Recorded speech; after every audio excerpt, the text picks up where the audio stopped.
ভাই আপনারা কেউ ঘোড়া সাপ চিনেন? আমাদের এলাকায় পুকুরের মধ্যে মাছ ধরে, মাছ ধরার পর বড় বড় মাছ ধরা শেষ, এরপরে যখন কাদা থাকে, কেমন কাদা বুঝে থাকতে বলবেন, ওই কাদার মধ্যেও কিছু মাছ বাকি আছে না নাই? যারা বললেন না জীবনে মনে দেখেন নাই, কাদাতে মাছ আছে না নাই? এমন এলাকার বড় লোক মানুষ বড় পুকুর বলছে আমি যা ধরছি আলহামদুলিল্লাহ এলাকার লোক ধরে খাও, লাভ দিয়ে সবাই নামছে। টাকি মাছ, বাম মাছ, পুঁচি মাছ, স্যাং মাছ, সবাই ধরতেছে, একজন মাছ পায় না। সবাই মাছ তোলে আর অর্ধেকটা রেখে রে তোর পায়টা জিরো। ওর এখনো হয় নাই। অনেকক্ষণ পরে হাত দিয়ে আল্লাহ দয়ায় হ্যাঁ মাথা ধরে বুঝছে নর্মাল কিছু না, এতক্ষণ তোমরা যেগুলো সেরাঙ্গা শাড়ি তুলছ আর আমার দিকে টিটকারি করে তাকাইছ, ওই তোলার আগেই ঘোষণা দিছে তারা রে কি তুলছিলি কারা রে। লোকজন হাত ছেড়ে দাঁড়াইছে যে বাবা কিছু একটা ধরছে রে, এতক্ষণ টিটকারি মারছি। ও টান দিয়া মনে করতেছে বড় শোল বড় বান, টান দে উপরে কি ফেলাই দিছে ভাই কথা বলেন।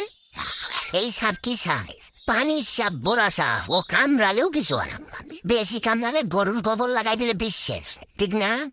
কিন্তু ওই সাপটা ধরেও তার ভিতরে আতঙ্ক হয়, ঠিক না?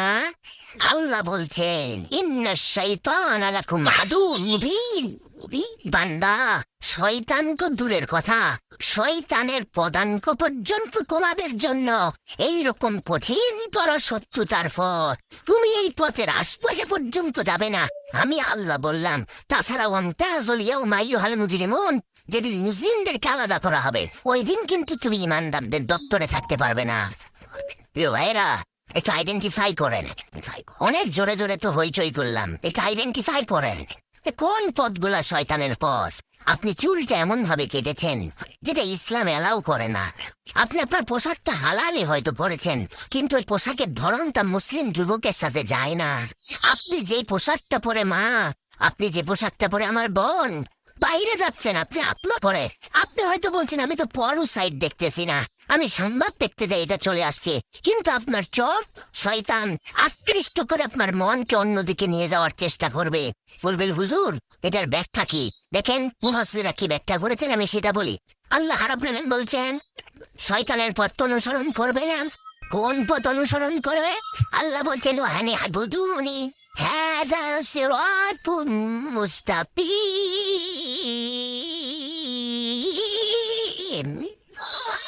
আমার আল্লাহ রাব্বুল আলামিন বলছেন ও বান্দা আমি রব্বুল আলামিন তোমার জন্য বললাম ওয়ানি আবুদুনি, এদিক সেদিক দৌড়ায় না। আমি রব্বুল আলামিন তোমার জন্য বললাম হাদা সিরাতুম মুস্তাকিম। হাদা ইশারা, ইশারাটা করিবের জন্য আল্লাহ বুঝাচ্ছেন এই যে এটাই তো তোমাদের জন্য সঠিক রাস্তা। কেন এই কথা বললেন? তাফসীরের মধ্যে মুফাসসিররা ব্যাখ্যা করছেন কোন ব্যক্তি যদি মুকিম হয় তথা তার নিজের বাড়ির মধ্যেই থাকে, মুকিমকে তো পথ দেখানো লাগে না। মুসাফির মানুষ যে এলাকা চিনে না, ওই লোককে আসার পরে যদি জিজ্ঞাসা করে অথবা কেউ যদি বলে আপনি ডানে যাবেন, যাওয়ার পরে কিছু দূর পরে বামে যাবেন, সামনে দেয় সিধা যাবে, আল্লাহ রাব্বুল আলামিন বলছেন ওটা মুসাফিরের জন্য হয়, কিন্তু মুকিমকে তো পথ দেখাতে হয় না। আল্লাহ তার বান্দাদেরকে বুঝাচ্ছেন আমি মানুষ কেমন সক্রিয়তা দিছি। ওই মানুষ সক্রিয়, সে এদিকে ছুটে ওদিকে ছুটে, কিন্তু আমি আল্লাহ বলছি বান্দা এদিক ওদিক তুই ছুটিস না। আমি রব তোর জন্য বললাম ওয়ানি বুদুনি হাদা সিরাতুম মুস্তাকিম, তোর জন্য যে সিরাত মুস্তাকিম আমি আল্লাহ দান করে দিলাম, ওই রাস্তার উপরে যদি তুই থাকিস আমি আল্লাহ গ্যারান্টার হলাম ওয়ামতাজুল ইয়াউমের পথে না দিয়া সালামের দলে তোকে শামিল করে দিব।